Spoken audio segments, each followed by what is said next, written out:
सभी को जय मसीह की। परमेश्वर पिता का धन्यवाद हो कि परमेश्वर ने एक और मौका दिया कि हम लोग परमेश्वर की उपस्थिति में इकट्ठा हो सके। सारा अधिकार परमेश्वर के हाथ में है, सारा कंट्रोल परमेश्वर के हाथ में है। यदि हम मत्ती रचित सुसमाचार उसका 28 अध्याय उसका 18 वचन पढ़े तो एक बार पढ़ दीजिए प्लीज। यीशु ने उनके पास आकर कहा, स्वर्ग और पृथ्वी का सारा अधिकार मुझे दिया गया है, इसलिए तुम जाओ, सब जातियों के लोगों को चेला बनाओ और उन्हें पिता और पुत्र और पवित्र आत्मा के नाम से बपतिस्मा दो। यस, यीशु मसीह ने जाते वक्त एक आखिरी आज्ञा दी अपने चेलों को। किसे? अपने चेलों को। एक बार कहे मैं यीशु का चेला हूं, कहे मैं यीशु का चेला हूं। यीशु ने अपने चेलों को आज्ञा दी कि जाओ, जाके सुसमाचार सुनाओ, लोगों को चेला बनाओ, उन्हें पिता पुत्र पवित्र आत्मा के नाम पे बपतिस्मा दो। जो कुछ मैंने तुम्हें सिखाया है जाओ और उन्हें सिखाओ। देखो, जगत के अंत तक मैं तुम्हारे साथ हूं। मुझे ऐसा लगता है ज्यादातर विश्वासी, ज्यादातर सेवक, ज्यादातर प्रभु के जन कहलाने वाले लोगों ने जाना बंद कर दिया। आजकल की सेवकाई हम देखते हैं यूहन्ना को, हम देखते हैं पतरस को, हम देखते हैं स्तेफनुस को, हम देखते हैं पौलुस को, हम देखते हैं सीलास को, हम देखते हैं लूका को, हम देखते हैं परमेश्वर के चेलों को।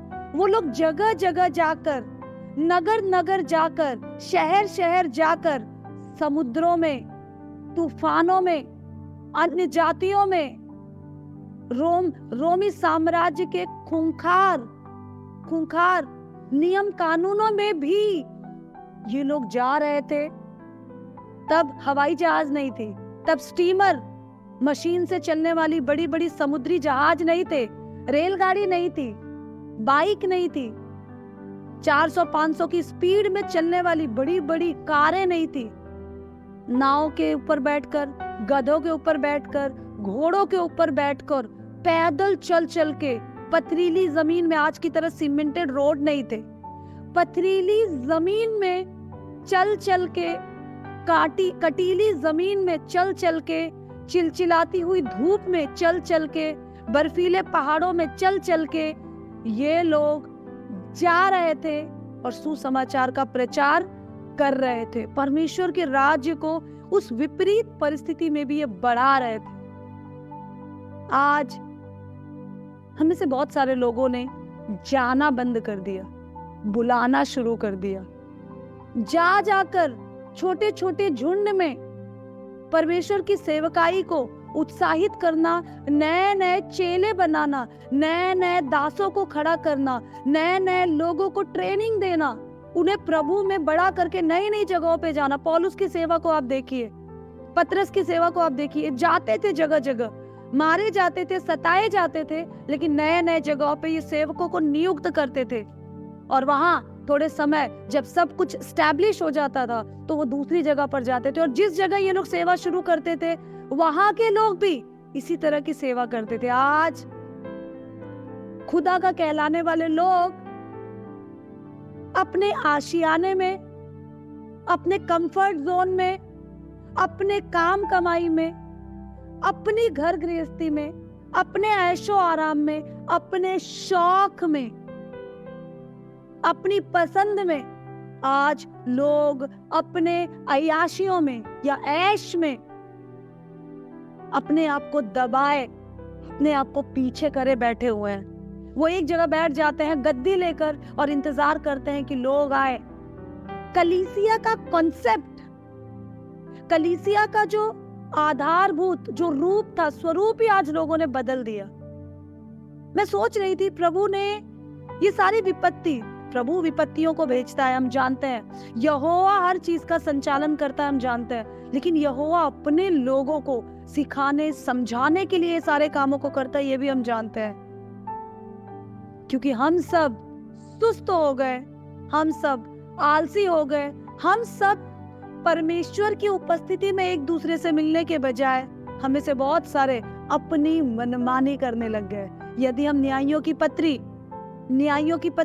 उसके आखिरी वचन को पढ़े। आप प्लीज एक बार निकाल दीजिए, न्यायों की पत्री, उसका आखिरी अध्याय, आखिरी वचन, द बुक ऑफ जजेस, उसके आखिरी वचन को आप पढ़े, 21 अध्याय के 25 वचन। तो उनमें लिखा है, उन दिनों में इजराइलियों का कोई राजा नहीं था, जिसको जो ठीक जान पड़ता था वो वही करता था। आज अगर हम संसार में सेवकाइयों को देखें, ज्यादातर, सबको मैं नहीं कहूंगी, ज्यादातर लोग जो यहोवा को ठीक जान पड़ता है वो नहीं कर रहे हैं, जो यहोवा की दृष्टि में ठीक है वो नहीं कर रहे हैं। आज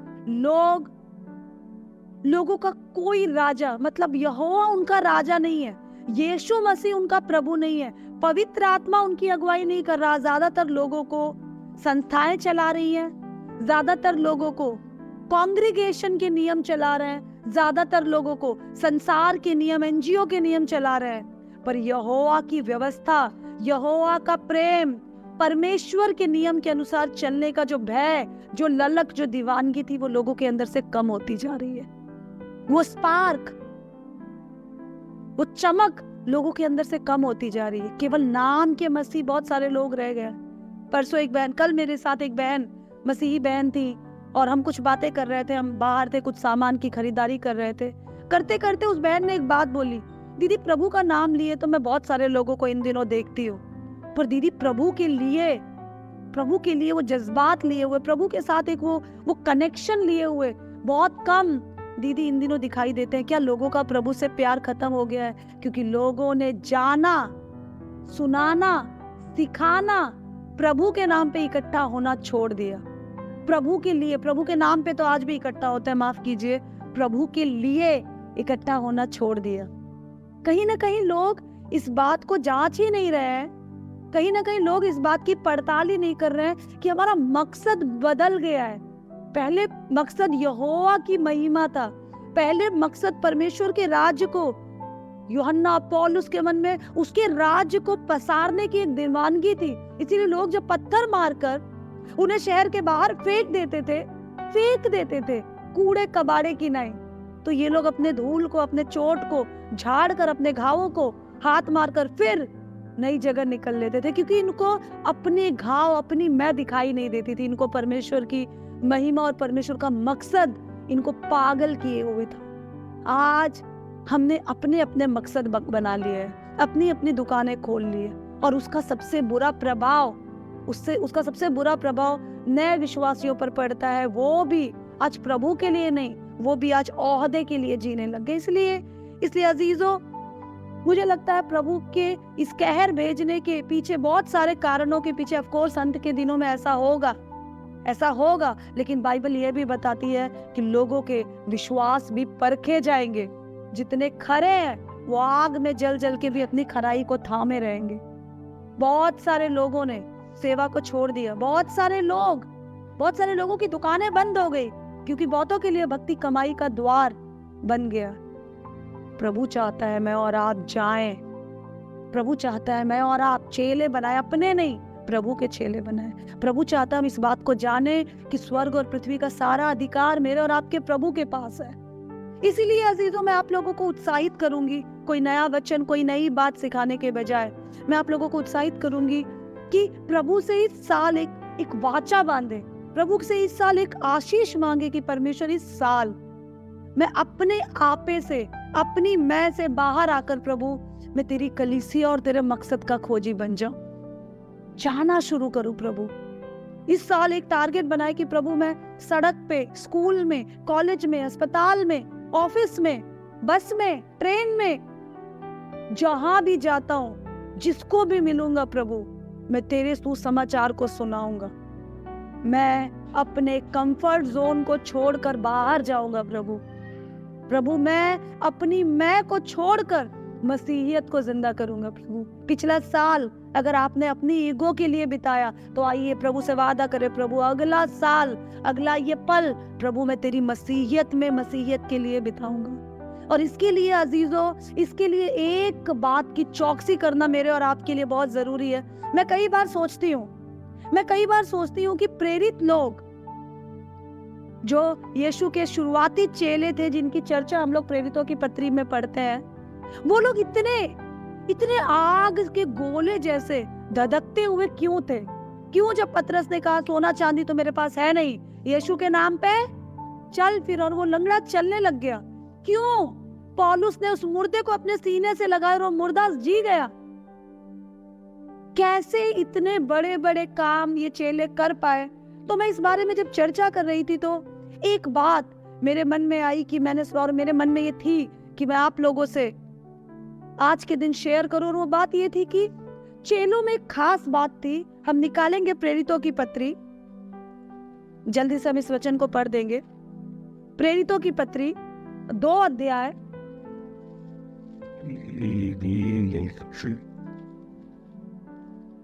और उसका 46 और 47 वचन।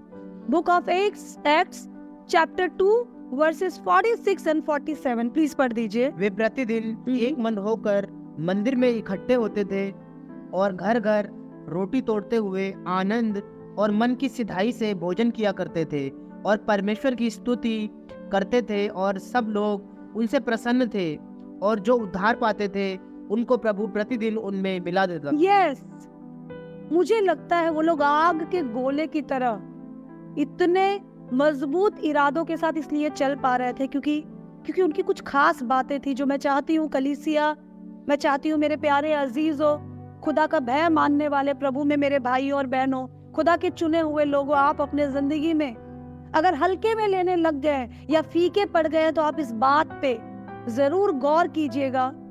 चेले एक मन के थे, वो सबका मकसद एक ही था, हमें अपने पिता की महिमा करनी है, हमें अपने परमेश्वर के राज्य को बढ़ाना है, हमें प्रभु यीशु के नाम को जगत के कोने कोने में पहुंचाना। उनका मकसद एक था, उनका मन एक था। हम कहते हैं ना, जहाँ 2 या 3 उसके नाम में इकट्ठा होता है वहां वो हाजिर होता है। इसका मतलब ये नहीं है जहाँ 2 या 3 मिलके बोलते हैं मैं भी प्रभु को मानता हूँ, तू भी प्रभु को मानता है, तू भी मानती है क्या? हाँ मैं भी मानती हूँ, तो आए हम प्रभु को पुकारे। नहीं, उसका मतलब है जहाँ 2 या 3 मसीह में एक मन से होता है।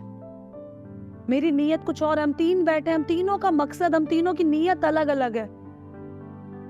अगर हम तीनों की नीयत प्रभु की महिमा नहीं है, अगर मेरा मकसद प्रभु का, अगर मेरा कलीसिया में आने का या इकट्ठा होने का मकसद प्रभु के काम को बढ़ाना नहीं है, तो अजीजों वो आग मेरे में और आप में प्रकट नहीं होगी। अभी थोड़ी देर पहले वो भाई कह रहे थे, इस साल की मेरी विनती है ये कि जब मैं आंखें बंद करूं तो प्रभु की उपस्थिति को देखूं। बिल्कुल आप महसूस कर सकते हैं, पर उसके लिए चेलों ने जो शुरुआत की वो शुरुआत मुझे और आपको करनी है। और चेलों की शुरुआत ये थी कि वो रोज एक मन होकर मिलते थे।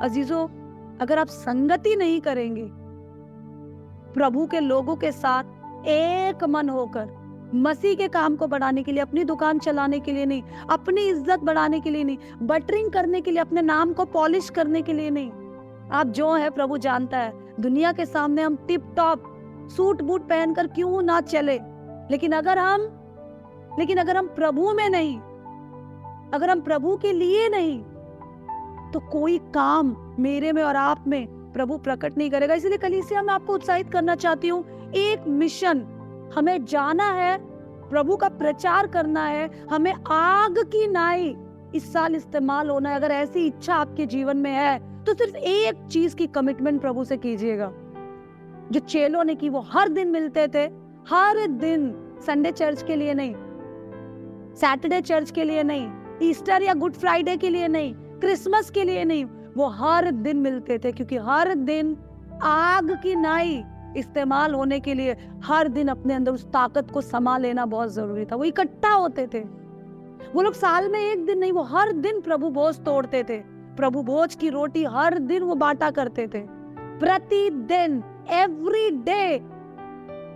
वो प्रतिदिन साथ खाना खाते थे, प्रतिदिन प्रचार करते थे। उसके बाद का बोझ वो नहीं लेते थे। उसके बाद जिनको प्रभु ने तैयार किया उन्हें प्रभु उनमें जोड़ देता था। 2-3 दिन पहले एक भाई मुझसे एक बात कर रहे थे जो मुझे बहुत बढ़िया लगी, बहुत ही बेहतरीन लगी, और मैं आपसे कहना चाहूंगी, आपने अंगीठी देखी होगी अपने घर में, अंगीठी जिसमें कोयला जलाते हैं हम। अंगीठी में बहुत सारे कोयले, आग नहीं होती, एक दहक होती है, जलने वाली आग नहीं होती, ऊपर तक उठने वाली लपटें नहीं होती, लेकिन एक धधक होती है। आप जानते हैं कोयले बहुत सही टाइम तक क्यों जल रहे होते हैं? क्योंकि वो कोयले एक दूसरे से चिपक कर खड़े रहे होते हैं। अगर एक की आंच कम होती है तो थोड़ी हवा पाकर दूसरे की आंच एक की आंच को जलाने लगती है। साथ मिलकर, उनमें बहुत पावर होती है, साथ मिलकर वो कोयले एक दूसरे को जला रहे होते हैं। कोई भी कोयला सामने वाले कोयले को बुझने नहीं देता। और ये कोयला एक दूसरे को सोचता नहीं कि मैं उसको जलाऊंगा, मैं उसको आग दूंगा। साथ होने के कारण वो आग उनमें बढ़ती रहती है। वो बुझते नहीं, वो ठंडे नहीं पड़ते। लेकिन आप जानते हैं एक कोयला उसमें से ये सोचे कि आग तो मुझ में है, ताकत तो मुझ में है, और वो कोयला अंगीठी से निकल के अंगीठी के बाहर चला जाए, कुछ टाइम तो वो जलेगा। वो कुछ टाइम जलते हुए उसको लगता है यस मैं हूँ, यस मेरे अंदर ताकत है, देखो मेरे अंदर भी आग है, मेरे अंदर भी गर्मी है, मेरे अंदर भी रोशनी है। लेकिन आपको पता है जब वो ग्रुप के साथ था, जब वो बहुत सारे जलते हुए कोयलों के साथ था, तो वो कोयला थोड़ी हवा पाकर और धधक रहा था। लेकिन जब वो अकेला पड़ जाता है तो वही हवा पाकर वो बुझ जाता है धीरे धीरे। परमेश्वर का काम परमेश्वर के तरीके से होता है अजीजों। मैं आपको उत्साहित करना चाहती हूँ, इस साल केवल एक कमिटमेंट आप अपने आप से करें। मुझे लगता है जो मैंने व्यक्तिगत जीवन में देखा, बहुत सारे लोग हम में से चूक जाते हैं, और वो कमिटमेंट ये है कि प्रभु मैं जलते हुए कोयले की नाई, मैं इन जलते हुए कोयलों के साथ बना रहूंगा। संसार में कि जितना आंधी तूफान आएगा, अगर कोयले एक साथ जल रहे हैं तो और धधकेंगे, अलग अलग होंगे तो वो बुझ जाएंगे। मैं रोज जितना मौका मिले, जितना हो सके, मैं संगति में प्रभु बना रहूंगा। लोगों की संगति में नहीं, अपने फेवरेट लोगों की संगति में नहीं, जो हमारे कानों की खुजली मिटाते हैं उन संगति में नहीं, प्रभु की महिमा के लिए प्रभु की संगति में बना रहूंगा। प्रभु मैं किसी रीति रिवाज के पीछे नहीं, प्रभु मैं तेरी आत्मा के पीछे चलूंगा। आपको हो सकता है आने वाले साल में माहौल खराब है, परिस्थितियां ठीक नहीं है, आप कलीसिया की कोई भाई बहनों की बातें आपको अच्छी ना लगे, आप प्रार्थना करना। आपको अपने अगुओं की, पादरियों की कोई बात, या आप पादरी हैं तो आपको कलीसिया के लोगों की कोई बात अच्छी ना लगे, लाजमी है, सब परेशान है, आप प्रार्थना करना। पर किसी भी परिस्थिति में संगति से दूर होने की बात मत करना। मैंने विश्वासियों को देखा है, छोटी छोटी बातों में उनकी जुबान से निकलता है, मैं नहीं जा रहा चर्च, मैं नहीं मिलूंगा इनसे, इन लोगों से, मैं नहीं जाऊंगा इनके बीच, ये लोग किस काम के हैं, ये कलीसिया ऐसी, वो कलीसिया ऐसी, प्रभु के लोग ऐसे, प्रभु के लोग वैसे। इस साल आप एक वायदा करना, हम किसी पर उंगली नहीं उठाएंगे। अगर कभी उंगली उठती है तो केवल अपनी तरफ उठेगी। हम हाथ उठाएंगे लेकिन परमेश्वर की ओर, हम आवाज उठाएंगे लेकिन परमेश्वर की महिमा के लिए। इस साल प्रभु मैं सब जलते हुए कोयलों के साथ अंगीठी में मिलकर धधकता रहूंगा। कुछ भी हो जाए प्रभु, मैं किसी इंसान के लिए आराधना में नहीं जाता, मैं तेरी उपस्थिति, तेरी हुजूरी तुझ में भरने, तेरी महिमा के लिए आराधना और संगति में जाता हूँ। और परमेश्वर मेरा ये अधिकार, मेरा ये रिश्ता मैं किसी इंसान को छीनने, तोड़ने, अलग करने नहीं दूंगा। हमने अपने खुशी की बुनियादों को, हमने अपने खुशी के मुद्दों को लोगों के हाथ में दे रखा है। मुझे कई बार लगता है हम छोटी छोटी बातों में प्रभु की उपस्थिति से दूर हो जाते हैं, प्रभु को छोड़ देते हैं, संगति को छोड़ देते हैं। ये लोग मजबूत इरादों के साथ फौलाद की तरह प्रभु में मरने जीने को तैयार थे। जवानी में भी पत्थरवाह खाकर मरते हुए स्तिफनुस के चेहरे पे कोई शिकन नहीं थी। वो उनके लिए दुआ कर रहा था, वो उनको आशीष दे रहा था, जो उसे सड़क के बीचों बीच चौराहे पर पत्थरवाह कर रहे थे, क्योंकि वो रोज उस धधकते हुए आग की नाई, कोयले की नाई अंगीठी में बना हुआ था। इसलिए कलीसिया हमें इस साल जाना है, खुदा का वचन सुनाना है, प्रभु के लिए इस्तेमाल हो जाना है, लेकिन वो करने के लिए एनर्जी, वो ऊर्जा, वो ताकत जहां से मिलती है वो संगति। इसलिए एक कमिटमेंट, आपकी अपनी बहुत सारी पर्सनल कमिटमेंट इस साल होगी, लेकिन एक कमिटमेंट मैं आप लोगों को उत्साहित करूंगी, आप लोग जरूर कीजिएगा। और वो कमिटमेंट ये है, मैं मसीह भाइयों बहनों से मिलता जुलता रहूंगा, आराधना में बना रहूंगा। मैं चर्च या आराधना में किसी इंसान के लिए नहीं जाता। अगर किसी इंसान को देखकर मुझे कोई तकलीफ है या मेरे मन में कुछ ऊंच नीच आती है तो मैं प्रार्थना करूंगा, पर मैं अपनी जुबान से कभी ये नहीं कहूंगा कि मुझे वहां नहीं जाना, मुझे उनके साथ नहीं बैठना। हम मसीहियों के साथ संगति नहीं करेंगे तो हम किसके साथ संगति करेंगे? उकाब उकाब इसलिए है क्योंकि उकाब किसी और पक्षी के साथ उड़ान नहीं भरता, अकेले उड़ेगा, पर वो दूसरे पक्षियों के साथ नहीं जाएगा।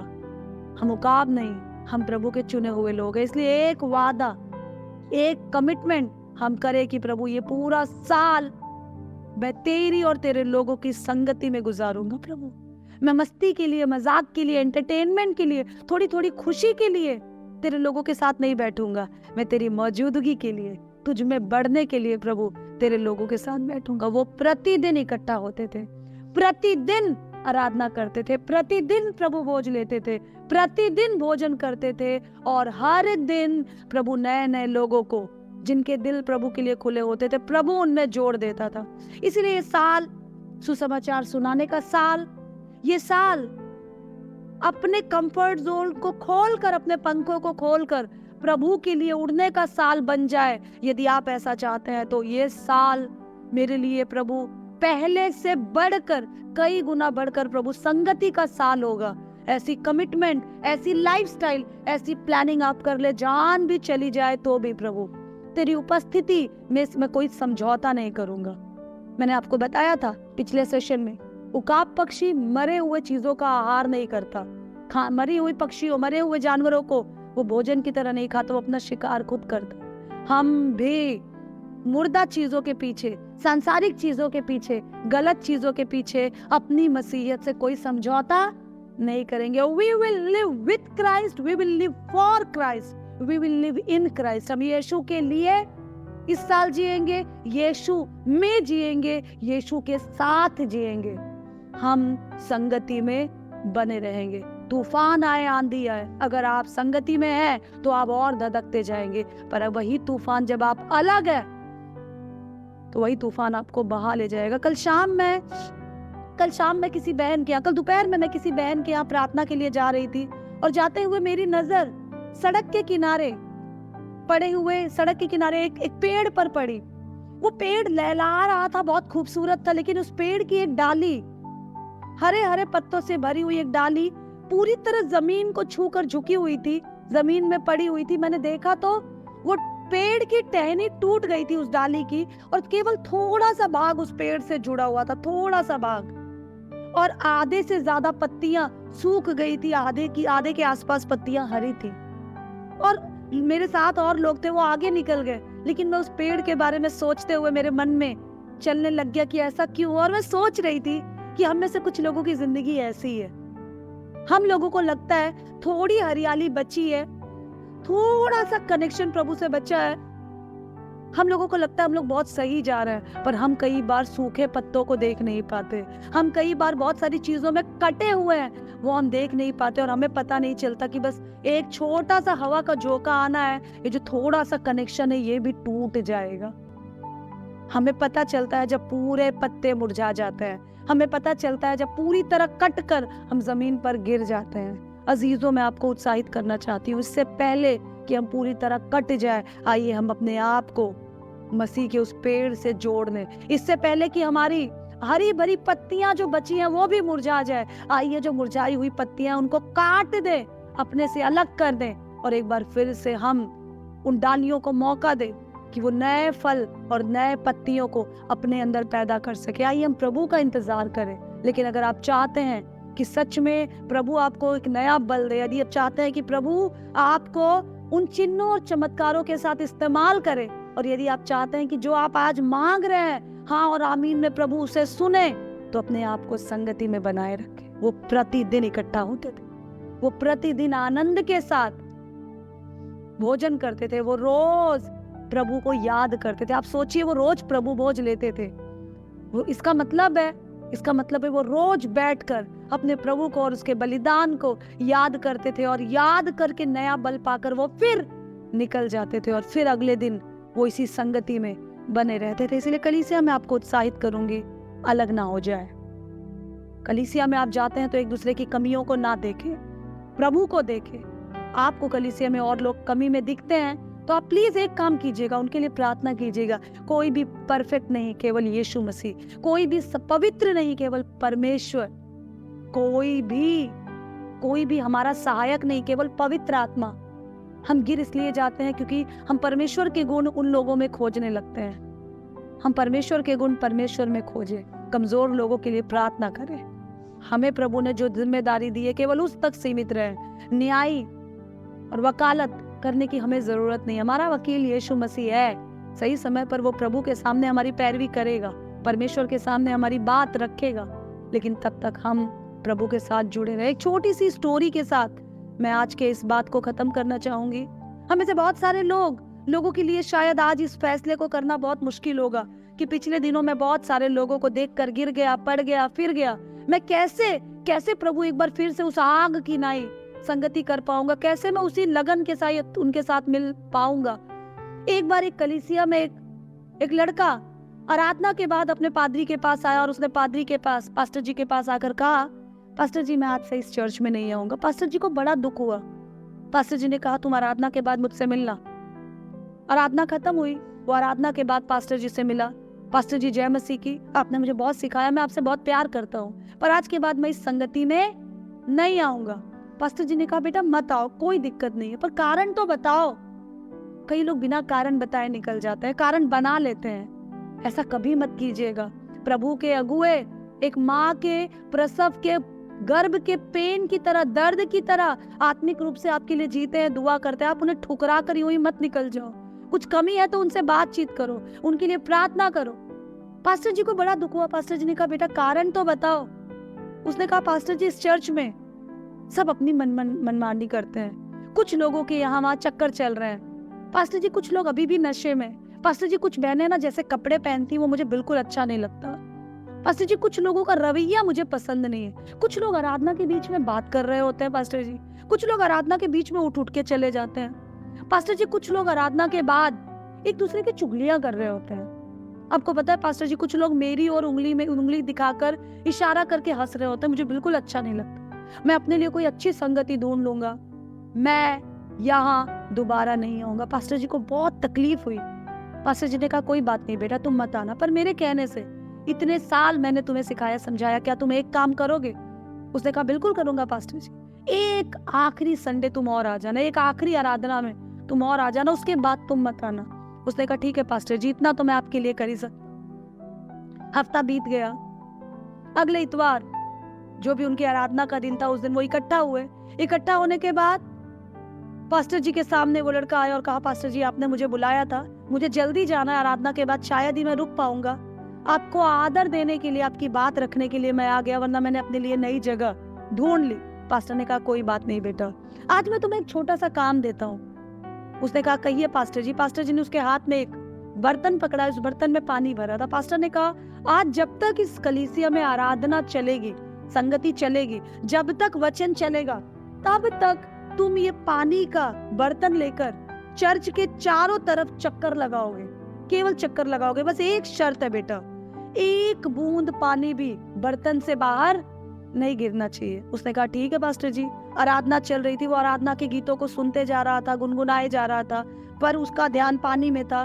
पूरी आराधना बीत गई, वचन बीत गया, वो ध्यान से वचन को सुन रहा था, उसे बहुत आनंद आ रहा था। और पूरी आराधना खत्म हो गई। उसके बाद वो पास्टर जी के पास आया और पास्टर जी के पास आकर उसने कहा पास्टर जी मैं आपको बताना चाहता हूँ, एक बूंद पानी भी मैंने गिरने नहीं दिया। पास्टर जी ने कहा शाबाश मेरे बेटे, तो बेटा आज के बाद तुम इस चर्च में नहीं आओगे। उसने कहा नहीं पास्टर जी, वो तो मैंने आपको पहले ही कह दिया।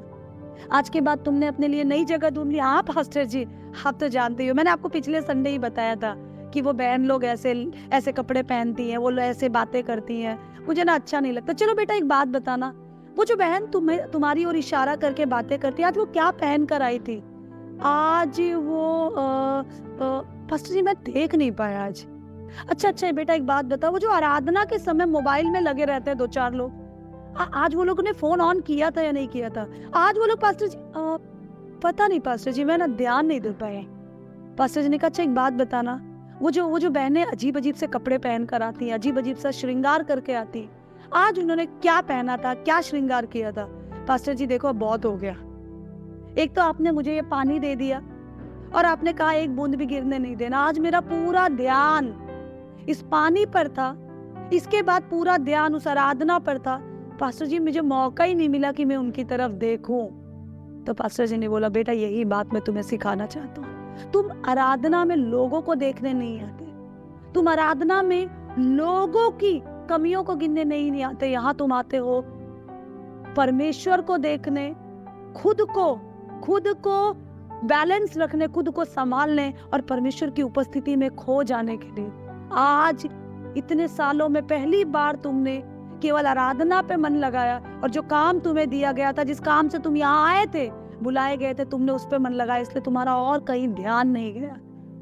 तुम दुनिया में किसी भी संगति में जाओ, यीशु की उपस्थिति में, यीशु के पास सारे जगत के पापी, तकलीफ में, बोझ में दबे हुए, गिरे हुए लोग ही आएंगे, जो धीरे धीरे प्रभु में साफ होते जाते हैं। इसलिए बेटा तुम सोच लो तुम्हें क्या करना है। उसे समझ आया और उसने कहा, पास्टर जी मुझसे बहुत बड़ी गलती हो गई, मैं संगति में लोगों के लिए नहीं प्रभु के लिए आता हूँ। प्रभु पास्टर जी मैं वादा करता हूँ आगे से मैं लोगों को नहीं, मैं प्रभु को देखूंगा। कलीसिया मैं आपको उत्साहित करना चाहती हूँ, लोगों को नहीं प्रभु को देखना, और अपने आप से एक वायदा करना, आने वाले साल, आने वाले समय, आने वाले जिंदगी में मैं केवल और केवल जाऊंगा प्रभु के लिए, भागूंगा प्रभु के लिए, बोलूंगा प्रभु की बातें, बना रहूंगा प्रभु के लोगों के साथ, करता रहूंगा संगति, देता रहूंगा महिमा। दुनिया को देखना, दुनिया को न्याय करने के लिए प्रभु ने मुझे नहीं चुना। मैं उस कोयले की तरह नहीं बनूंगा जो अलग थलग किया गया, मैं उस कोयले की नाई बनूंगा जो अंगीठी में दूसरे कोयले के साथ धधकता हुआ है और जो एक दूसरे को भी स्पार्क दे रहा है और जला रहा है। मैं बहुत सारे लोगों के लिए आग की नाई, गर्माहट का कारण बन जाऊंगा, पर मैं खुद को अलग नहीं करूंगा। इसलिए आइए हम अपनी आंखों को बंद करें और प्रभु के सामने हम इस बात को कहें कि परमेश्वर मैं जहां कहीं चूक गया अपने पिछले जीवन में, पिछले सोच विचार में, पिछले चाल चलन में, आने वाले दिनों में मैं नहीं चूकूंगा प्रभु। मैं किसी गलत कामों में हाथ नहीं डालूंगा प्रभु, अलग होकर अलग करने वाली बातों का साझी मैं नहीं बनूंगा प्रभु। मेरे जीवन का मकसद तेरी खोज करना प्रभु, मेरा टारगेट तेरे वचनों को जा जाकर प्रचार करना होगा प्रभु। अपने कंफर्ट जोन से निकल कर प्रभु मैं तेरे जोन में आऊंगा प्रभु और तेरी इच्छा के अनुसार चलूंगा प्रभु। और परमेश्वर इसलिए वो ताकत मुझ में बरकरार रहे, वो जज्बा मुझ में बरकरार रहे, वो जुनून मुझ में बरकरार रहे। इसलिए प्रभु आज मैं मांगता हूँ प्रभु कि तू मुझे ऐसा मन दे कि मैं भूख और प्यास के साथ तेरी संगति के लिए दौड़ता रहूं प्रभु। जब मैं लोगों से मिलता हूं प्रभु तो मैं उनसे इसलिए मिलूं कि उनके साथ मिलकर मैं तेरी महिमा करूं प्रभु। परमेश्वर पिता इस वचनों के जरिए तू मुझे आशीष दे और निरंतर तुझ में बने रहने के लिए मन दे प्रभु। धन्यवाद देती हूँ इस दिन, इस समय, इस वचन के लिए, और मांगती हूँ परमेश्वर पिता मेरे राजा की प्रभु होने दीजिए। हम सभी मेरे परमेश्वर अपने इन आदतों के लिए प्रभु चौकसी करे प्रभु और तेरे खोजी बन जाए। और हम वादा करें प्रभु कि आने वाले दिन, आने वाले समय, आने वाले जीवन हम किसी भी रूप में संगति से दूर नहीं होंगे प्रभु। हम संगति में बने रहेंगे प्रभु, तुझ में और करीब से बढ़ते जाएंगे और तेरी महिमा अपने जीवन से प्रकट करते जाएंगे। जाकर प्रभु सुसमाचार सुनाकर प्रभु तेरी रोशनी को दूसरों के जीवन में भी हम प्रकट करेंगे। ठोकर का कारण नहीं प्रभु, महिमा का कारण बनेंगे। यीशु मसीह के नाम में मांगते हैं,